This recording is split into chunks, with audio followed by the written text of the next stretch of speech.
What's happening, y'all? I'm CJ Mack from the Dub C and CJ Mack Show. Thank you for tuning in.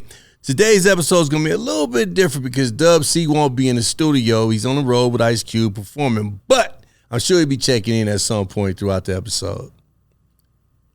Oh. Who's that? Who's that? Oh, cool. Pat you in, Quan. Hey, what up, CJ? What up, bro? Sure, I won't be able to make it to the show today, man, but I'm about to get on this plane and go out of town to do the show. But I want you to hold it down like you always do, bro. Miss my tag team partner, man. Love you, bro. Yes, sir. 100. Y'all be safe. Jay Prince coming at you live and in living color. You tuned in to Dub C and the CJ Mack Show.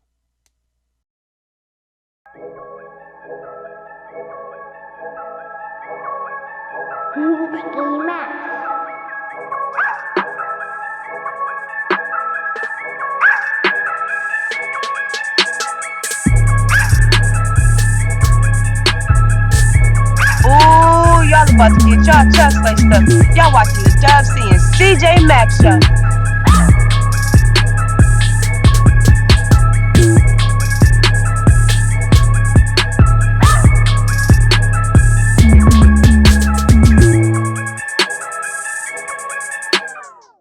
Welcome back to another episode of the Dub C and CJ Mack Show, and I am and always will be CJ Mack. Today is going to be a little bit different. Dub C is out on the road with Ice Cube. They're touring right now, but I'm sure he'll be checking in at some point. So I had the pleasure of going on one-on-one with one of my homeboys, man, one of my partners, mentors, good friends, and all that, man. Without further ado, it's Mr. Jay Prince. Oh, yeah.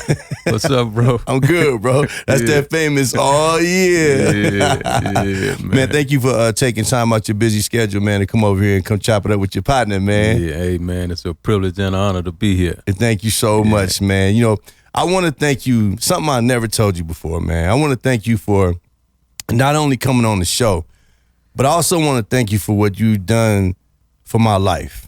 Mm-hmm. You don't even notice, because we haven't discussed this part, but you really changed my life, man. You know, when you discovered me, I was in that trap, man. You know what I'm saying? I was really, really in it. And when I was in Chicago when you gave me a call. First of all, let me back up a little bit. You was in the hood looking for rappers. Yeah. And I tell this story a million times when you ain't here, and I'm going to say it in your face. I'm smacking you around playing dominoes. Yeah. It's about 10 people in the house auditioning. Yeah. And then GB, rest in peace, said, man, CJ rap too. And you looked at me, you said, you rap? I said, yeah. And I bust Powder Puff to you. Yeah. And you was like, yeah, man, you got some more music? I was like, yeah, but it's like 1, 2 in the morning. I said, man, I got a house, but it's about an hour and a half away. You was like, let's go. So I'm riding in front of him, I'm like, damn, you willing to go? Okay. You know what I'm saying? This sounds promising shit. All right, so we roll all the way out there, listen to the music, blah, blah, blah, blah. You left. About a week or two later, you gave me a call, you know, not knowing that I'm in Chicago. Things ain't really going right. People owe me a whole lot of money in the streets. This is my fault. Yeah. Things ain't right. Whatever it was, right ain't right. So I'm out there, man, and then you give me a call, man, and you tell me to come fly to Houston.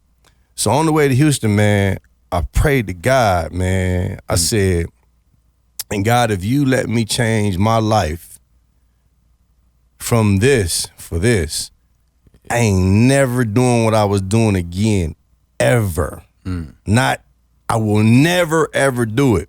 And when I got there, man, you gave me the exact same amount of money that I had, that I was waiting on in Chicago in the streets. You gave me the exact, you didn't know. Gave me the exact amount of money. And I said, man, this is a sign. And I've never done that particular thing again. That's heavy. And that's been since 1994. That's heavy, man. That's heavy, you know, because a lot of people like underestimate the power of prayer. You know what I mean? You know, a lot of people look at it as something weak. Then a lot of people haven't been taught properly. You know what I mean? More is caught than taught. And if you come from a household where you wasn't exposed to prayer, then it's like a joke to you. But it's interesting to me, you know what I mean, that I'm not surprised of the confirmation because, you know, similar situations has happened in my own life. Right. But hey man, that's inspiring. I had never heard that one before, but it's inspiring today. Thank to you, know, man. You know what I mean? That turned things I don't know how around. that never came up, man, but you know, that's why, man, have always been so genuine and all that with you, man, because I know who you are and what you have done for my life. Yeah. You know what I'm saying? Yeah. So thank you. I get a chance to say that in front of everybody. Thank you. Yeah, you know, I tell a lot of the homies, you know, back in Texas, you know, they don't believe, you know, I was solo riding through Crenshaw. And, Yeah. You know what I mean? Embraced by you and all other family, you know what I mean? Which led to a whole movement. Yeah. But, you know, I come through there solo. Yeah, you did. I was all in the jungle solo. Yeah. You know what I mean? I was moving around with a purpose. And, you know, my faith is so strong until, you know, I always been given the wisdom to, you know, feel and know different things. So I'm not, you know, naive to the extent that I didn't know where I was. Right. Just that the faith was so strong until, you know, once I felt good people, you know, I was good. Right, right. Yeah. So what made you even want to get a West Coast act? You already had Seagram before us. Yeah. So what made you want to go from getting having the artist just come out of Texas to want to move a little farther west? You know, it was always, you know, a part of my vision to not discriminate. You know what I mean? I like the money all over the place. You know what I mean? Right. So it was always, and I knew it was a lot of talent on the West. You know, I had, you know, witnessed so many that came before y'all until I was like, you know, let me diversify my portfolio out west, right, and go fishing out there, see what I can catch. Well, thank you. I'm glad you did. Yeah. So one thing I do want to mention, man, is I want to mention my first day coming down there to Houston. Man, you got a memory like you know an I got a memory. Yeah. Come on, man. You always tell me that, right? Yeah. So you picked me up from the airport by yourself. We was in a red 450 SL rag top. Wow. You had a huge tool right there in that front seat. Then you picked me up, you was by yourself. I was like, man, this dude here is different, man. You know what I'm saying? Then we went to the Houston Rockets game. After we left the Houston Rockets game, we was riding around and you said, oh man, I forgot this dude at my grandmother's house. So I'm like, oh, okay, you know, I'm rolling with whatever. You know, I'm with you, right? I definitely feel comfortable because, you know, we go get out of something. Yeah. If something happened, we go get out of something. That's right? And then so we pull up to your grandmother's house in Fifth Ward. And I walk in the house and I find out this dude that you forgot is at your grandmama's house is Denzel Washington. Yeah. Now I'm really blown away. You know what I'm saying? You know what I'm saying? Yeah. I'm almost fanned out. You almost didn't even have to give me no money. You know what I'm saying? Yeah. I'm like, dang, man, just sign me, man. You know what I'm saying? But that was amazing, man. And I knew you had rules back then. And what was it? If somebody couldn't come to sit down at your grandmother's house? Yeah. I ain't like to deal with people that I felt wasn't rooted. Right. You know what I mean? If they felt like the hood was too good for them, then, you know, you ain't good enough for me to fool with you. I love that, man. Yeah. And I'll always remember that, man. Yeah.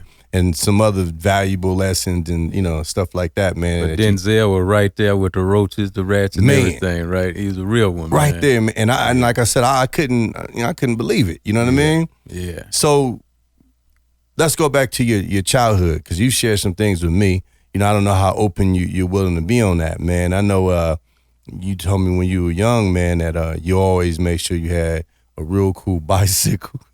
Yeah. You always nice things. So what was your motivation, man? Did you, at one point in your life, did you decide, I'm going to be successful?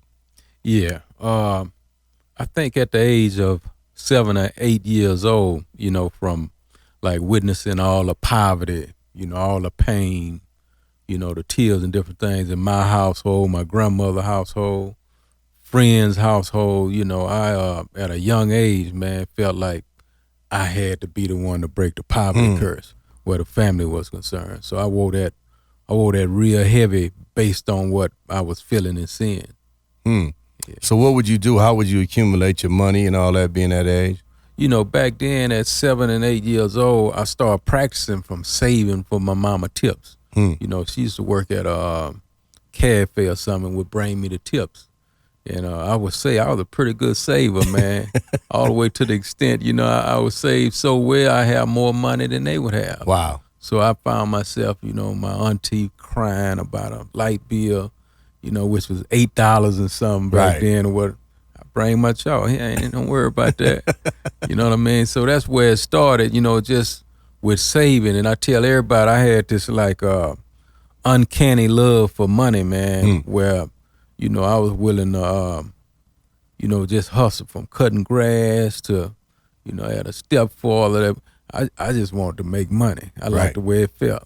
Right. So that goes to people that they see the story now. Like, you know, they see that you know, you've been very successful in a bunch of different endeavors, and they see that. They don't see that hardworking young kid, man, that was cutting grass and doing this and doing that and saving his money and even taking care of family members then. Yeah. I mean, that's amazing, man. That's a true testament, man. Yeah, everybody, you know, they love your glory, but they don't want their story. Right. You know what I mean? And that story is why I appreciate my glory today. You know what I mean? The trials, the tribulations that I had to go through, the good and the bad. You know what I mean? Because I tell everybody, if it don't rain, the grass won't grow. So, you know, I had to go through these things, and it helped shape and mold me into the man I am today. Wow. Yeah. That's simply amazing, man. So I want to ask you one more question that I've never heard you say anything about publicly, and, you know, we can talk about it or not. Yeah. What changed for you to go from Jay Smith to James Prince? Yeah. What changed was I tapped into my daddy, my biological dad. You know what I mean? I tapped into my roots. And I was a Prince all the time, but, you know, I didn't know because, you know, my mother had told me something different. And I wrote about a lot of it in my book, The Art and Science of Respect. Yes. But, you know, it was always this void and missing, like an emptiness in my life. And, you know, I didn't know why. But once I tapped into the Prince side of my family, you know, and I tell everybody, you know, all the homies, I'm like, you know, don't hold that grudge or whatever it may be where your old man is concerned or whatnot. It's important to, you know, at least meet the other side of the family. Right. You know what I mean? Because I almost knocked my sister off. You know what I mean? For those who don't know what knockoff mean, dated. Yeah. You know what I mean? I almost dated my sister. Wow. And her first cousin had my second baby, so I was looking at both of them. So it's important, if only for bloodline purposes of knowing, you know, who's who. But of course, for me to meet the Prince side of the family, man, was, you know, I didn't know who I was in totality until I met him. Wow. Yeah.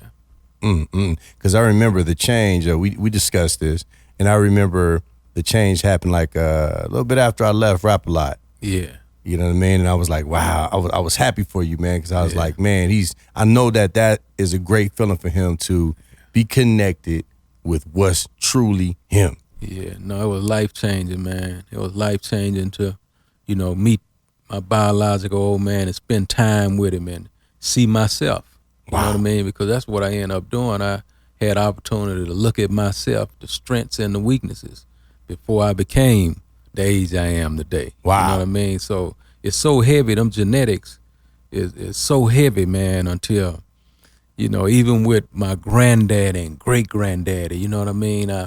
You can look down the line and see yourself in those people, you know. So it was a beautiful part of my life, and I corrected things once and for all. Not only changed my last name, my sons, you know, everybody, you know. So we all straighten it out. We Prince. And I had the pleasure of meeting him. He was super cool, and you look exactly like dead on. You know, so that was a good thing. So I want to pay a couple bills real quick. Everybody stay tuned. You about to get an education. We just getting started, believe me. It's just me reminiscing right now. We got Jay Prince here, man. Very, very special guest. And stay tuned. We'll be right back. What up, y'all? I'm Dub C. And I'm CJ Mack from the Dub C and CJ Mack Show. We appreciate all the support you guys been giving us over the last few weeks. We want y'all to continue to support. We're going to continue to drop these dope episodes. Keep coming, get this good game, this knowledge, this positivity. First, you got to hit the button. Right there. Where is it? Where you put it? Right there. Hit the button, man. Hit the button. Welcome back to the Dub C and CJ Mack show, and I'm still CJ Mack. Dub C is on tour right now. He may be calling in right now. He might be spitting rhymes with the stage next to Ice Cube right now. I don't know. But he's going to definitely check in at some point because he can't let Jay Prince sit here and not talk to him. So, Jay Prince, once again, man, it's just an honor to have you sitting here with me, man. Like I said, you've been such a mentor to me, man, in ways that people will never know. Like I said, you practically saved my life. But even other than that, man, you showed me that I had talents worth more than what I thought. You know, I knew I could rap. You know, I felt I could rap. I've been doing that since 14 years old, but I never took it seriously. And I tell you, man, like, you know, I was in the streets, but then I saw the dudes, man, I don't want to say no names, but I saw certain groups and stuff, man, they was starting to get money and checks. And I was like, wait a minute, man, these dudes talk about what I really, I could do this, you know what I'm saying? Because some of this ain't true. You know what I'm saying? So I figured if I come spit the truth, this should be all right. You know what I'm saying? So I went through that, man, and then you saw something in me, obviously, and brought me down there. But another thing that you showed me that I had was vision. I never forget, we were riding away from your ranch one day. And he had a ranch, swimming pool all in front. But anyway, so we leaving the ranch, man, and you was like, you played Scarface song, Never Seen a Man Cry Till I Seen a Man Die. Yeah. And I just was into the song, man. It was so dope, and I just blurred out, man, I would do the video like this, and I would do this, and I would do this, and I would do that. And you was like listening, and you was like, yeah. I was like, yeah. Then you said, okay. Then when I went on, flew home or whatever that trip was, then you called me, you said, hey, remember you was telling me them things you do with the video? And I said, yeah. You said, write that down, man. You directing the video. Yeah. I said, hey, man, I don't know how to direct no video, man. You know what I'm saying? And you was like, nah, I'm gonna put all the people around you, man. You just technical stuff, but I like what you put, and that's the vision that I want to see on the screen. Yeah. So I was like, okay, well, that's another thing, man. I mean, I never knew I could do that. I knew I was a little kid sitting in the house watching TV all the time, and I love TV and film, man. That's me. You know what I'm saying? So you gave me that opportunity, man, and then now I was able to direct even more videos on the label during my time there, you know what I'm saying, as well as write songs and stuff like that, man. So, man, I could go on all day thinking, thank you, man. So no, the thing is with that though, you was always you were real talented and knew how to think.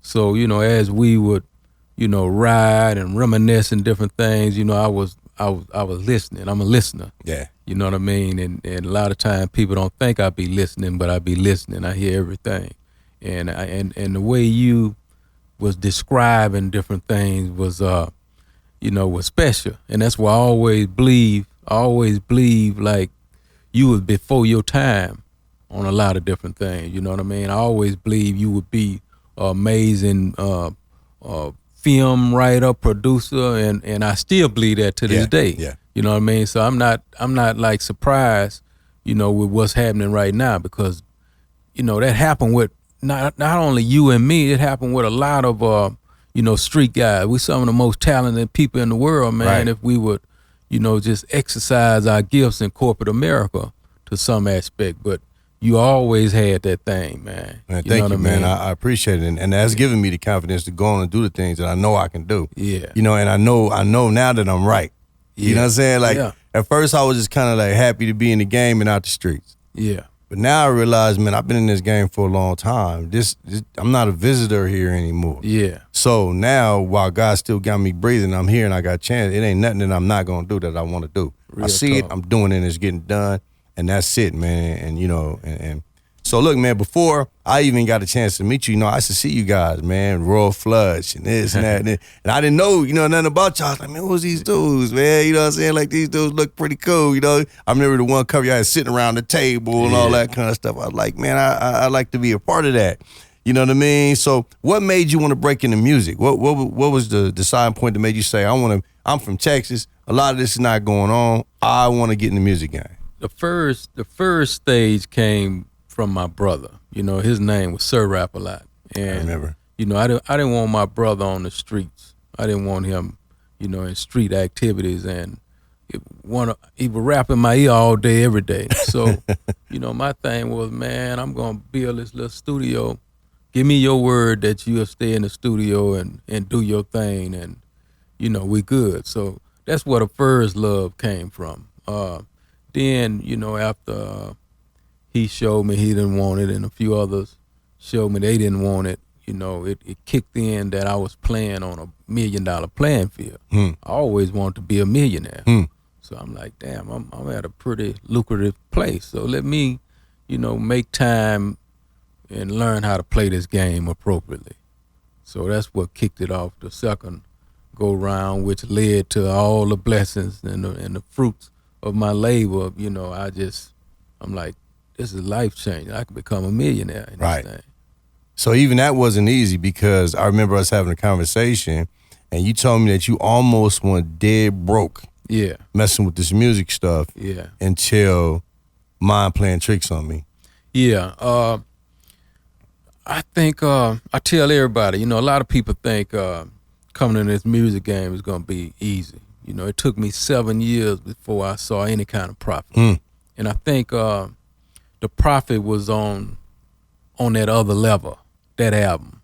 Now, the Mind Playing Tricks took me to a whole nother level, but on that other, Grip It on that other level was an album that went gold for us. Yeah. So that album I would credit, for the first profit, and then from there, the Rick Rubin thing that I ended up doing with him, and after that, the Mind Playing Tricks was the life changer. That was a song that broke and kicked in the doors from around the world, because being independent, not having access to video, radio, we had to really grind. What I mean? I rode around in a van to every state.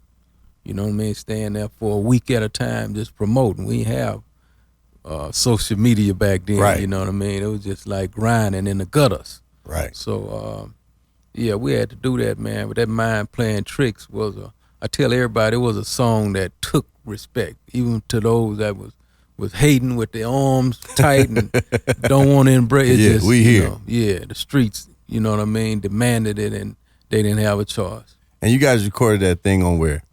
We recorded that song, man, the whole album. People don't believe this. That whole album, I Can't Be Stopped, I done it for like $5,000. Wow. At the ranch on a pool table. With a whole lot of Kentucky Fried Chicken meals. Popeyes. Yeah. And Whataburgers. You know what I mean? Yeah. $5,000 on the Yeah. pool table. Yeah, man. $5,000, So you work hard. You can, if you believe in yourself and your craft, you just got to go for it, man. You got to invest in yourself. You got to do what got to be done. I mean, this man. I mean, like you said, man. I remember you told me that story. Like you almost went dead broke until it finally started cracking off for you. Yeah, and I did. You know what I mean? I call it dead broke. I hit that number, but at zero. But you know what I mean? Big wheels keep rolling, and we just kept swinging, man. We just kept swinging until we got that song, that right song. Didn't one of those projects go twice? Actually, Yeah, that was the. How did that work out? How did that end up? Well, it went gold. We went gold independent, Okay. on our own, and then we put 2 new songs on the same album. Oh. And put it out with Rick Rubin and Geffen Records. It went gold and it again. went gold again, but of course, David Geffen had an issue with the lyrical content and wouldn't put that album out. Now, when he had Guns N' Roses and all these other rock and roll groups with the same lyrical content, but it was good. Right. But he wouldn't, so we had to end up doing a deal elsewhere because, he told Rick Rubin, y'all can't put that shit out. Wow. Yeah.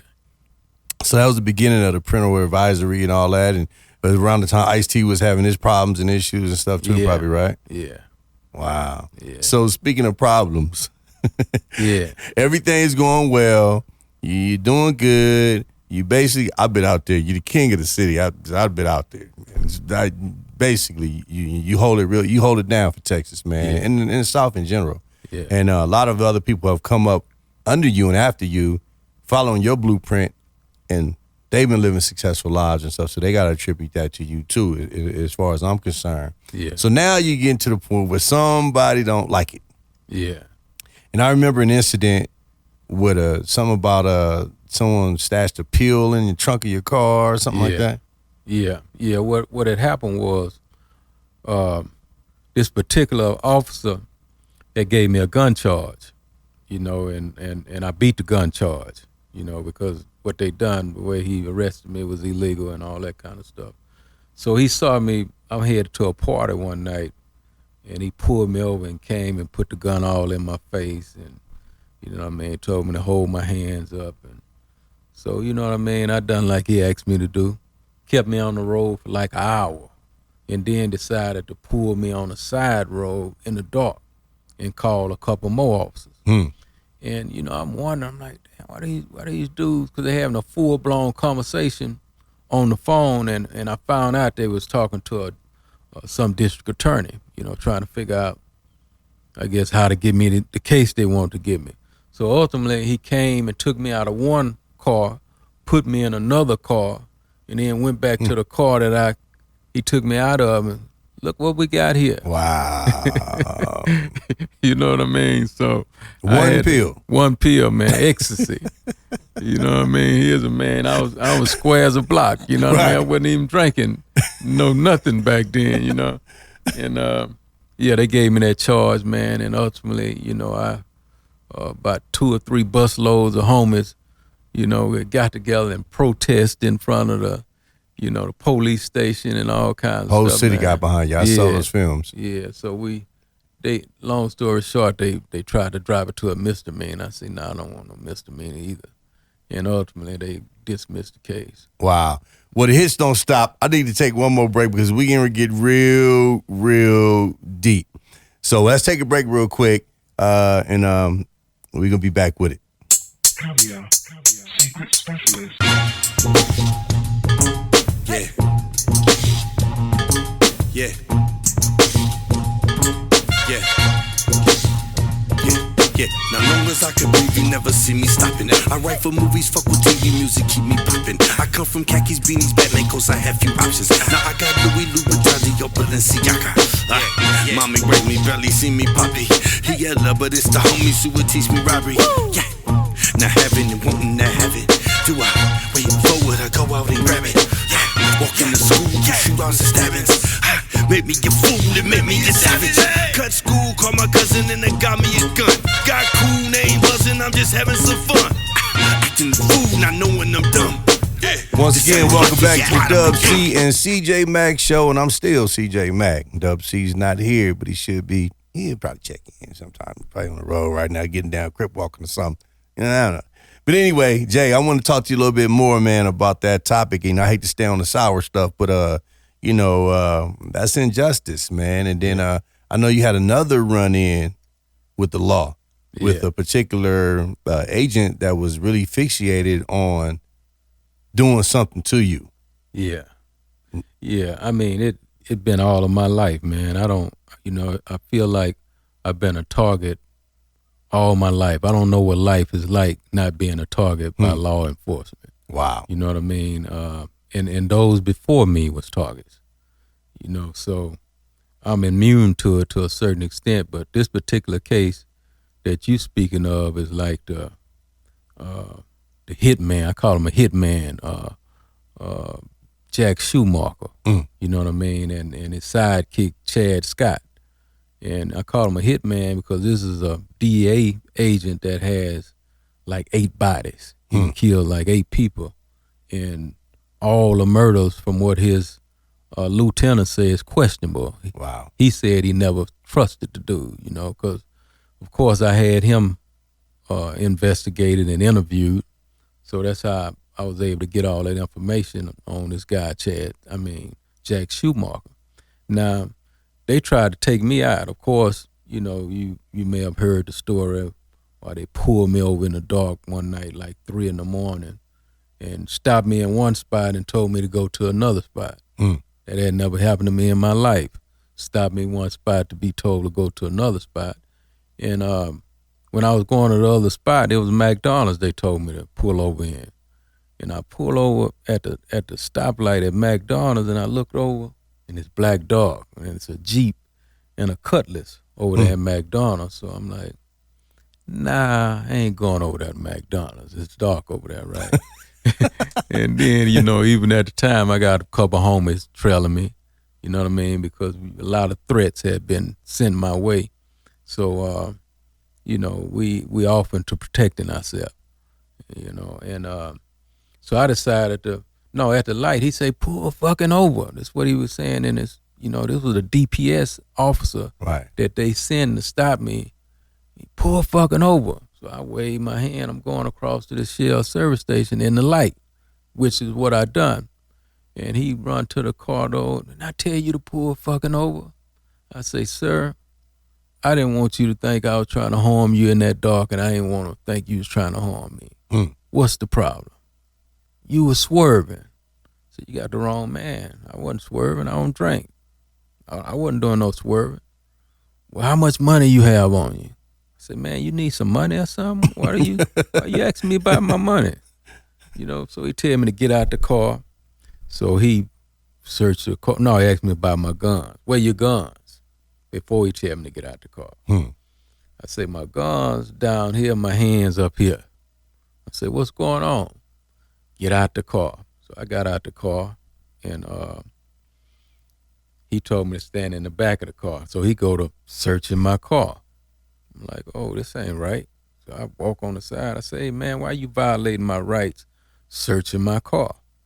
Did I tell you to get back in the back? I said, well, you searching my car, man. What you doing that for? So, bam, he come back over to have a conversation with me. Now, I didn't let him play in my car for like a minute before I decided to walk over there on the side. So he come back over there to me, and I see him looking, making eye contact over there across the street, and a Cutlass pull up. This, I didn't know at the time, but this ended up being Chad Scott. He got out, a DA agent, right? He got out in an army fatigue shirt with black paint up on his eyes like he was on the football field, right? So I looked at this fool. I'm like, I still on snap. You know what I mean? I'm like, why is this man talking? And then eventually I see the green Cherokee pulling. I'm like, oh, this is the law. This is, okay. So bam, he say what he had to say, and then he write me a warning ticket. You know what I mean? So bam, I head to the house. It's about 4:05 in the morning. I'm sitting there like, my spirit, like, you know, is bothering me. Like, why was they trying to pull me over in that dark? And the only reason I could come up with is it wasn't nothing good. Right. You know what I mean? They were pulling you over there for something good. And then I checked my guns and 2 bullets. My bullets gone. Right? I'm like, what the fuck going on here? And a long story short, man, that's what led to me hiring an investigator and really digging into what was going on, which led Maxine Waters and Janet Reno, them to come and get involved, you know, with the situation. And, you know, it's all written and documented. They had a whole congressional hearing about me and all kinds of shit, man. Wow. But, you know, it was important for me to go down there and let them know I was in fear of my life, because this dude done sent all kinds of messages about what he was going to do to me. And I understood that I needed to document that and let them know I'm in fear, because I plan on winning. Right. You know what I mean? If I come out on top, then y'all don't be mad. Right. You Exactly. know what I mean? Because I have to defend and protect myself by all means necessary. So, man, like you say, man, you've been fighting all your life, man, and having these things come at you. I mean, I guess that's part of being at the top of the game, you know? Yeah. And then, so your latest fight, man, you know, I know that you've been, you know, really helping for years now, man. You know, a very prominent individual, man, a very strong man, and a very influential man. You've been trying to get him home. So that brings me to our next guest, man. We also have another special guest. You know, he hails from the Windy City. You know what I mean? None other than Larry Hoover Jr. You know, thank you, man. Thank you for coming to the show and just taking this extra time. I know you missed the plane for me, man. So I really appreciate that. Thanks for having me, man. I appreciate it. Definitely, man. So, you know, obviously through Jay's efforts, even going back to when I was signed to Rap-A-Lot, you know, way back then, you know, we were always connected with your family. So when we would go to Chicago and everything, you know what I'm saying, it was about, making sure, the Hoover family was involved and stuff like that. And like I said, my first time meeting you, we were on a cruise ship out there in Galveston.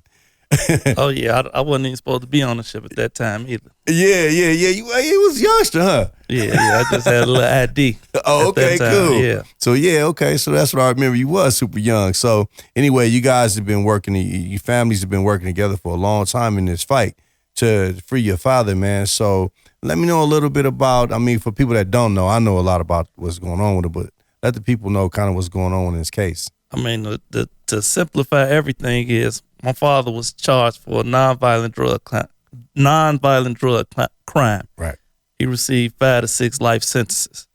But under the First Step Act, the people that was on his case, they got the exact same charges. They've been released because the First Step Act gave back some of their time. It was a discrepancy in the crack cocaine law and the cocaine law. Right. So once they straightened that out, all the time they gave people for crack cocaine, they gave back.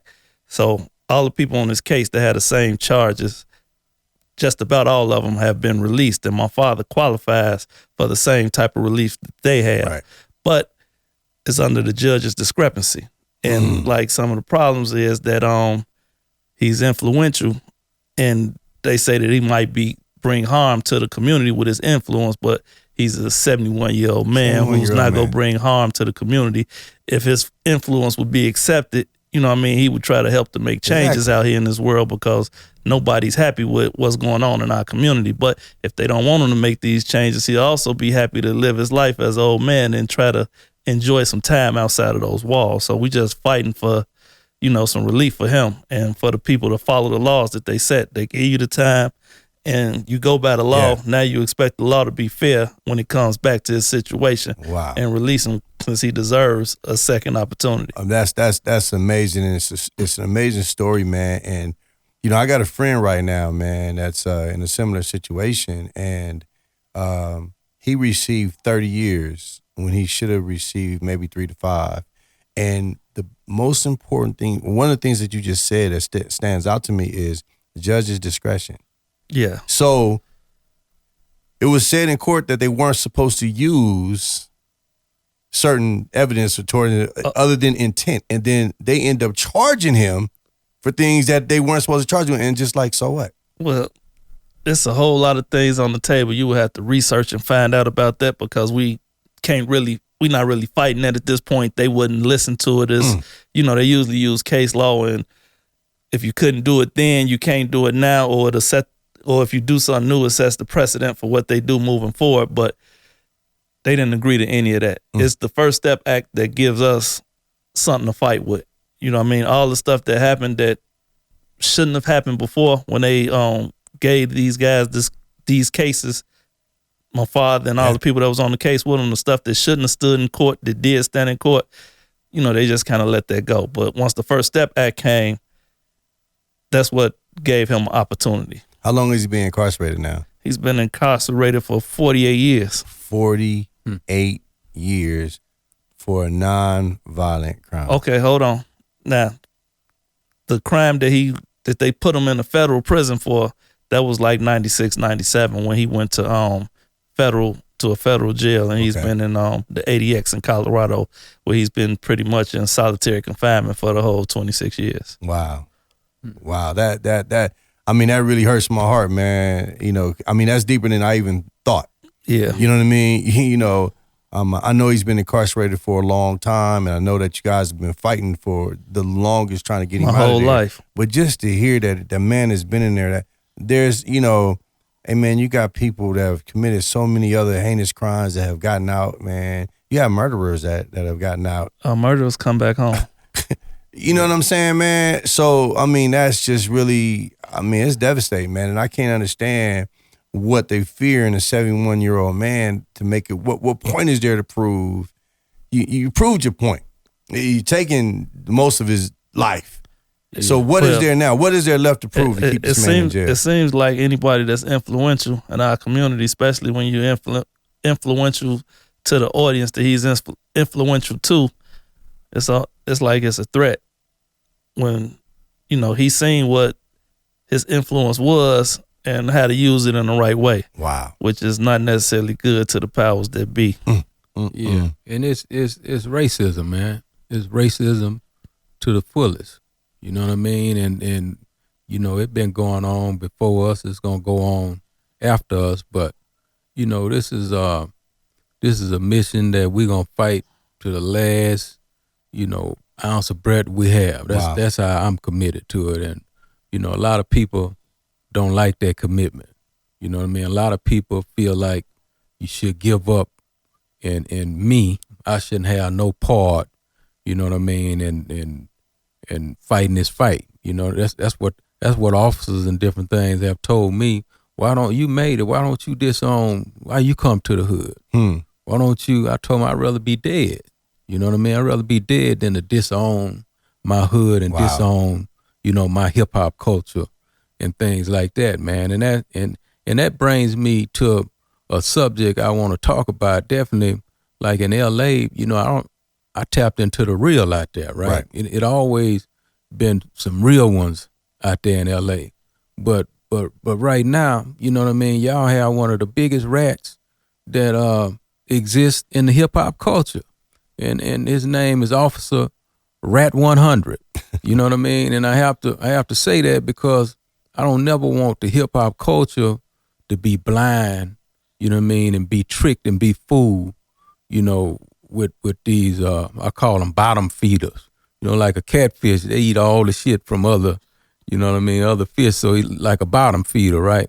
And this dude, man, what he done in the process of us working hard to get relief for, you know, my brother, his daddy, Larry Hoover, this dude chose to work with a woman, Karen Chapman, who was given the opportunity to go in and interview Mr. Hoover and ran off with the tapes.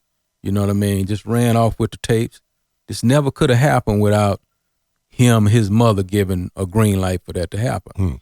And on 2 occasions, you know, when he was doing his pardon, and Larry can speak about that, they asked for permission to use a little footage just to humanize one. You know what I mean? When one is speaking so elegantly like Larry Hoover can, to humanize situation where the pardoning was concerned and where the video was concerned with the Kanye West show and everything. We've been working hard, man, to try and make these things happen. And for a rotten dude like that to jump aboard and work against, you know what I mean, that movement. I mean, but act like he with us though. That's the thing. He, you know, I'm right in LA with this dude. And this dude, you know what I mean, like the snake he was, act like he was trying to help me. And I got tapes and different text messages that would confirm what I'm saying. This dude act like he was with us. And when I got from by him and got back home and everything, he let it be known, oh, I'm partners on the other side. In other words, I'm working, you know, here it is, we think we do a contract. We think we finna get some footage to help, you know what I mean, this portrait we want to do before the concert so the world could see it. Right. Yeah, he sent some ransom footage just to show that they actually had real footage. Less and than then, 15 you know, seconds. told the world that we didn't use it. It wasn't nothing to use. It was just showing that I do have this footage. Come on with the money. Wow. You know. So I don't be knowing about all that kind of stuff going on, but lately I have been following. Since I'm in this arena now, I kind of have to understand and know what's going on. So I've been seeing some things about me not understanding or who did what, you know, hearing it from your mouth, you know what I mean, and in fairness to him, not hearing his side, you know what I mean. Man, it's too bad because the movement is much bigger than anyone's personal vendettas or whatever it may be. I mean, this man's I'm not, like I said, I'm not well versed, so I don't know if the tape has much to do with freeing him or I don't know, right? Yeah. So I don't like to misspeak. Okay, I mean, I wouldn't want you to really put nothing out there that you wouldn't know to speak on, but like this is my life, my family rights that's being dealt with, and he put a lot of stuff out to the world, and in the absence of truth, lies become truth. So it's something that just had to be addressed because, you know, he likes to talk loud and say this, that, and the other. So it just needs to be known what's going on. He done teamed up with somebody to try to pretty much bully our family. Figure that. Yeah. You know, I'm just going to take this from you guys and you guys are going to come in and do because you have no other choice. And he's doing it in front of the world trying to make like he got the right to do it or it's okay. And if we don't say nothing, it seems like, well, it must be true. And I guess we go see them working together at some point in time. Yeah, and you know me, homie, the last thing I like to do is call one them words, you know, snitches and different things like that. But I am a person that call a spade a spade. And when I see a man, like I love the hip hop culture. Right. Blood, sweat, and tears of my life went into this where the hip hop culture is concerned. And when I see a man disrespect the dead, you know what I mean, Tupac, Nipsey Hussle, you know what I mean, and go on Big U, he alive, you know what I mean, 21 Savage, Master P, Meek Mills, you know, all these dudes that mean something to the hip hop culture. When I see one, you know, act like they wake up intentionally every day to like shit on those that's great and that was influential where the hip hop culture is concerned, then one have to put the light on that kind of shit. And then he jump all the way across the bridge, and now my brother Hoover go. So you know that's strong and that's unacceptable.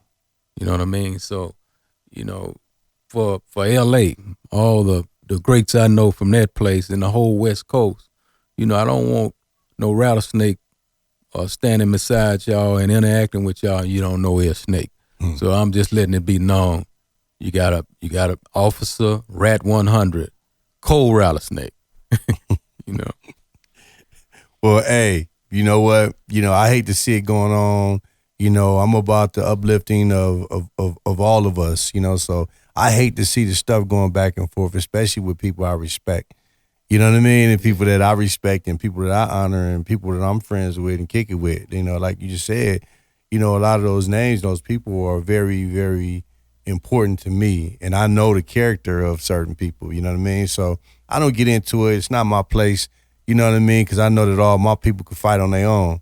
You know what I'm saying? So it's not my place, and for me to be unbiased in this world, no matter what I may think to myself, I don't think it's my place to be running my mouth till somebody start running their mouth to me. Right. You know what I'm saying? And so I just think that it's just, that's how I'm raised. You know what I'm saying? And I just think that, you know, I just like to see all that kind of stuff in, man, because it's just like our show.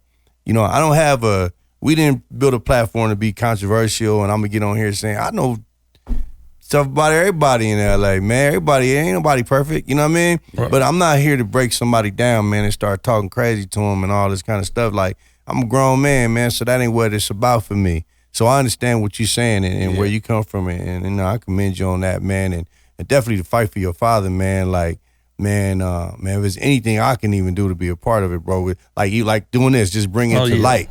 And getting this thing out here, because that's the biggest thing, Jay. With you're able to bring some exposure to this thing.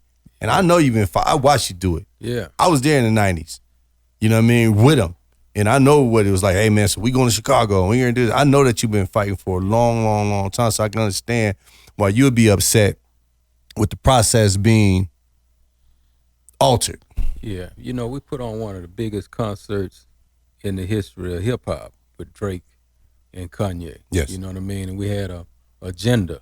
You know, we brought two individuals that wasn't getting along, had a beef together in front of the world to let them know, okay, you know what I mean, we can settle this some kind of other way, right? And also in the process of doing that, we gave $500,000 away to, prison reforms. You know what I mean? And, you know, most of all, man, we wanted to enlighten people on the First Step Act for relief for Hoover and many others, you know, because we all had that opportunity, you know, to stand for one of ours that's locked up or whatever and get a movement going behind that situation. You know what I mean? So I was hoping it wouldn't be the last Right. move. I was hoping to be an inspiration for everybody.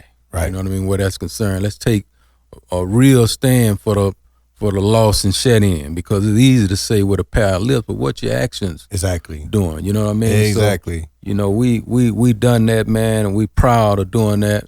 But you know, and hey, like I said in the beginning, we gonna keep swinging. That's the last words he said to me.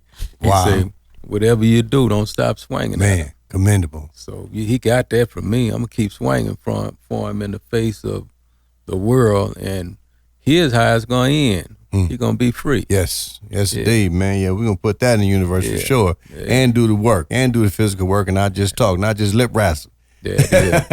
Lip wrestle. That's one of your words, right? Yeah, man. I can't lip wrestle. We ain't going to just lip wrestle. Yeah. Yeah, man, that's so commendable, man, like I said, man. And, man, let's take a little break right here, man. I mean, it's you don't know, man. It's like, this is really touching to me, man. I'm from these streets, man. Yeah. And, you know, my life could have been so much different, and a lot of my friends' lives are different. And like I told you, man, I got my best friend in the world sitting up with 30 years, man, at 50-something years old, you know, for nonviolent crime, man. And it's because they felt like you getting this. You ran for all these, he ran for about 22 years, and they like, you know, well, we got you. And now you're going to pay for that. So it's really dear to me, man. And so let's take a quick break, man, and come right back, man, and wrap things up, man. And, man, we'll be right back, man.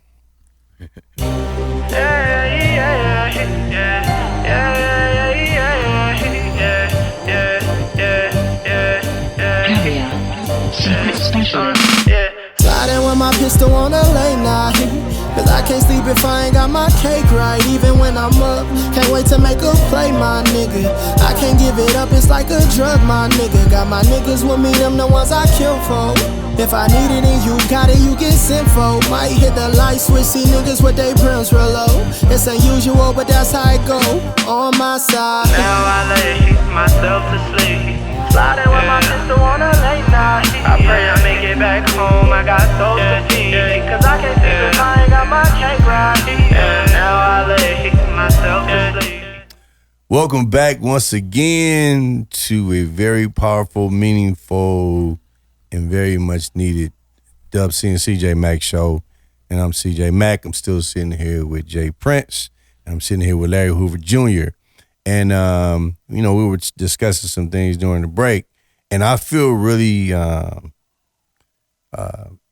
connected, man. And it pulls my heartstrings, man. Like I said, my best friend in the world, I mentioned earlier, he received 30 years, man. He's 50-something years old, man. And you know, it was more, we're going to do what we want to do. Yeah. And his case stemmed down deep in Mississippi. And the judges were like, regardless of what the ruling was or whatever, even when he came back and went to court and they said, well, you know, well, you charge him with this and this and that and this and that. And he said, well, you know, even if that was wrong, the judge over here said he still would have gave him 30 years. So what difference does it make? Yeah. And that's the thing, man. I really feel the system is broke. You know what I mean? And I speak not only for my brother Hoover, this for every, you know what I mean, brother, sister around the world that's, you know, got all this crazy time for nonviolent crimes. You know what I mean? This is crazy, man. The system is broke. And here's what's really interesting. A lot of these judges and prosecutors and all these people are so-called Christians and believers in the God, right? But when it comes to the word redemption, you know, none of them practice it. Mm-hmm. You know what I mean? I find that to be real interesting, how these super saints, when it comes to that word redemption, where the whole system is concerned, you know, they want to kill people, bury them alive. Bury them alive, shelve them. Bury them alive. Shelve them, man. Yeah. House people like boxes in a warehouse, man. Yeah. And if it's one thing I believe all of us need to come together on, that's to take a stand to change that system. Yes, indeed, man. Anywhere from the private prisons, you got so many different people, and you know, you got a few judges being in the news lately. They were feeding these prisons, man, and giving people unfair sentences just to house them, getting kickbacks. I mean, these are people, man. It seemed like to me, man, the world is losing its humanity. Like everything is about the dollar, everything is about the money. We're forgetting people. You know, if a man does a crime, everybody has different stages in their lives where they at different places, and you pay for that mistake. Yeah. How long can you continue to pay for a mistake, man? You know what I mean? Like how much time must you do before you get an opportunity to redeem yourself? You know, and when I think about dogs, they got more love for dogs. Yeah. You know what I mean? You think about Hoover, man, been 20-some years in an inhumane situation like that, 23 hours a day. You know what I mean? It's inhumane, man. It's inhumane, you know. Behind bombers, you know, beside bombers, Unabombers, and all these people who tried to destroy humanity. And they have less time than him. You know what I mean? So this thing gets real cold, man, and my spirit come from up on high. You know what I mean? So I'm out of control. I couldn't control or get off this ride if I wanted to. I got to be obedient to the Creator. Wow. So, you know, that's the way that is, man. And you know, we're gonna have to unify and come together to bring about change where it's concerned, bro. Definitely, man. Well, count me in, man. If there's anything I can do, especially, you know, with my platform or me getting out here physically and rolling. I know Chicago. You know what I'm saying? I owe Chicago for some of the bad that I created when I was a young man and some of the destruction that I may have helped cause. So it would be an honor to be able to come down there, help out and do something to help rebuild any way that I can, man. And the family, man, you know, I respect and love your family, man. And I know what it means and what you guys stand for. All right, I appreciate that. And I'll definitely reach out to you. Yeah, let you know when it's time to come on and step in and roll I'll with be us. right there, man. He tell you, man, I'm standing up. I tell you something, I'm going to do it. Yeah. You know what I mean? So other than that, man, I guess we're going to sign up out of here, man. This is really deep. You know, I ain't going to lie, man. I'm feeling some kind of way right now, man, that I haven't felt on any of these other shows that we've had today. Yeah. So, man, I thank you, brothers, man. I thank y'all for making me get in touch with, you know, who I am and to know that I'm running around here free. It didn't have to be because I've made choices that you could have, you know what I mean? Oh, yeah. So, you know, and it just reminds me, man, of the people that are still suffering and your father and many, many more. Oh, yeah. Are still suffering, man, at injustices, man, and unfair, very, very unfair treatment, man. And it just gets me back on my square to make sure I'm out here trying to do the best I can. Hey, this Free My Father is blank because there's other fathers that could be put in this spot. Wow. You know? So I definitely need one of them t-shirts. I'll buy it. I don't want it free. I want to buy some of those t-shirts, man. Thank you, Larry Hoover Jr. I appreciate you, man. You got my word on whatever you need me for, man. Jay Prince, you my homeboy, you my brother, man. You my mentor, man. Love you to death, bro. Yeah. And I'm always respecting you and what you do, man. And thank you so much for taking the time out to come here and be a part of the show. Oh, good, bro. So that ends this episode, and this was a tough one for me. Dub, why you leave me here on this one? I hope your show was cool, man. And you know, I know Jay gonna say what's up to you. You know, he was looking. Dub? Yeah, he was looking for you, man. Gang. You here in Connect spirit. gang, bing, bing, bang. That's what he's doing right now. So thank you guys for watching and connecting with us today. And we'll definitely be back for another Power Packed episode next week. We out.